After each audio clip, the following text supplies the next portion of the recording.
ચૈતર વસાવા હું જાહેરમાં કહું છું ને કે ચૈતર વસાવા મારો ભણ્યો થાય. ધારાસભ્ય બેન દર્શનાબેન આજે ખરેખર એ પોતાના પગમાં કુવાડો મારી રહ્યા છે. ભરૂચના નેતાઓ જોડે ખાસ કરીને તો પ્રકાશભાઈ જોડે વિવાદ, હવે દર્શનાબેન જોડે વિવાદ, ભૂતકાળના એક મંત્રી સાથે બી આવું કેમ થાય? જો મારો એક સ્વભાવ છે કે જ્યાં સાચી વાત કહેવાનો હોય ને સાચી વાત, દાખલા કે કેવડિયાની જે વાત કરી, કોણ બોલે છે ભાઈ? કેવડિયામાં આટલું બધું જે ચાલે છે, ઘણું બધું આવું ગેરકાયદેસર તાળ, કેટલીક જગ્યાએ કેટલાક બહારના લોકો આવી ઉશ્કેરે છે, આમ આદમી પાર્ટીના લોકો, ને ત્યાં તોડ પાણી કરીને જતા રહેશે, છતાં બધા મૌન લે. 1 વર્ષ પહેલા ટ્રાઇબલ મ્યુઝિયમ ની અંદર 2 લોકોના મર્ડર થયા હતા.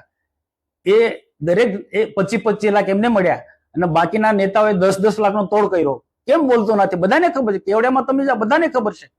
આટલા હું જે વાત સાચી છે તે હું જાહેરમાં બોલું છું. એટલા માટે જાહેરમાં બોલું છું કે એ આવા લોકોને અટકાવવા માટે, આવું કૃત્ય કરતા અટકે આવા લોકો, એટલા માટે હું જાહેરમાં બોલું. અને આજે હું 75 લાખનો મુદ્દો જે મેં બોલ્યો છે એની અસર આખા ગુજરાત, મેં સરકાર પર પણ મેં કહ્યું છે, સરકારમાં પણ, કે આજે આમ આદમી પાર્ટીની એક એવી ટીમ છે, અલગ અલગ જિલ્લાની અંદર જઈને પ્રશ્નો ઉજાગર કરે, હાઇલાઇટ કરે, એ કરે ને પછી પાછળ થઈને બીજી ટીમ તોડ પાણી કરવા માટે જાય છે. એ મેં સરકારને પણ કહ્યું છે. મનસુખભાઈ, આપને વાત કરવામાં તો આપણે ભ્રષ્ટાચાર વિરોધી અભિગમની વાત કરી. ભ્રષ્ટાચાર સામે આપણે ખૂબ અવાજ ઉઠાવ્યો, પરંતુ સામે પગલા શું, એની સામે એનું પરિણામ શું જોઈએ ને?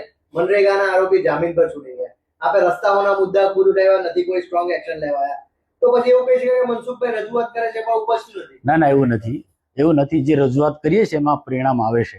દાખલા કે આજે જે બોલ્યો છે, આજે 75 લાખ આ જે માંગણી કરી આમ આદમી પાર્ટીના નેતાઓએ, પેલા બિલ્ડર કે કોન્ટ્રાક્ટર કે અધી પાસે એ જે અમે આ પત્રકાર પરિષદ ના બોલાયો હોત તો એ કોઈને કોઈ રીતના 75 માંથી 50 પણ બી આવીને લઈ ગયા હોત. એટલે એવું નથી કે પરિણામ નથી, પરિણામ આવે છે. ઘણી જગ્યાએ, દાખલા કે રોડ રસ્તામાં મેં બહુ સ્પષ્ટ કીધું કે કોરીઓમાં કેટલીક મિલીભગત નેતાઓની હોય છે અને એના કારણે ખરાબ મટીરિયલ આવે છે, કાચા પથ્થર આવે ને રોડ તૂટી જાય છે. એ મેં જાહેરમાં બોલ્યો છે ને એનું પરિણામ આવ્યું છે આજે, કે આ જે રીતના જે પથ્થર આવે છે, પાકો પથ્થર આવે છે. મનસુખભાઈ, જે રીતે ભરૂચમાં લેટર કાંડ ચાલતું હતું, દેડિયાપાડા એ બાજુ પણ લેટર કાંડ ચાલતું હોય, ભાજપમાં ક્યાંક ને ક્યાંક પીકવાનું એવું લાગે? લેટર કાંડ તો છે ને બધે જ ચાલે છે. આપણને જયારે ખબર પડે ત્યારે કે અહીંયા ડેડિયાપાડામાં ચાલે, કે અહીંયા ચાલે છે, એ બધે જ ચાલે છે. પણ એ લેટર કાંડ, આ અજબ દર્શનાબેન જે નારાજ થયા લેટર કાંડ માંથી થયા ને, એ લેટર કાંડ નો એમને દર્શનાબેન ને એવું છે કે આ લેટર કાંડ ને લઈને મનસુખભાઈ પત્રકાર પરિષદ બોલાવી, પણ હકીકતમાં તો મેં પેલા 2 મોટા કાર્યક્રમના હિસાબને લઈને પત્રકાર પરિષદ બોલાવી. એમની ગેરસમજ છે, અથવા તો ઇરાદાપૂર્વક આવા ખોટા લોકોને બચાવવા માટે એમને આ પત્રકાર પરિષદ બોલાવી. દર્શનાબેનનો આક્ષેપ છે કે તમારો ભાણિયો થાય છે, તમારા બેની મિલીભગત છે કે જે બી કંઈ થાય છે એમાં. ચૈતર વસાવા હું જાહેરમાં કહું છું ને કે ચૈતર વસાવા મારો ભણ્યો થાય, પણ એની જે વિચારધારા અલગ છે ને મારી વિચારધારા અલગ છે.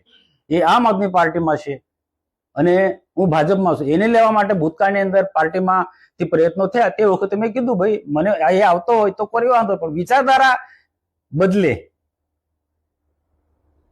એક જ પાર્ટીના ધારાસભ્ય સાંસદ પર જ્યારે આવા આક્ષેપ કરતા હોય અને માનહાનિનો દાવાની વાત જ્યારે કરતા હોય, તે એમની જોડે એવા તો કેવા નેતાઓનો સપોર્ટ છે કે તમારી પર એ માનહાનિનો દાવાની વાત કરી રહ્યો છે?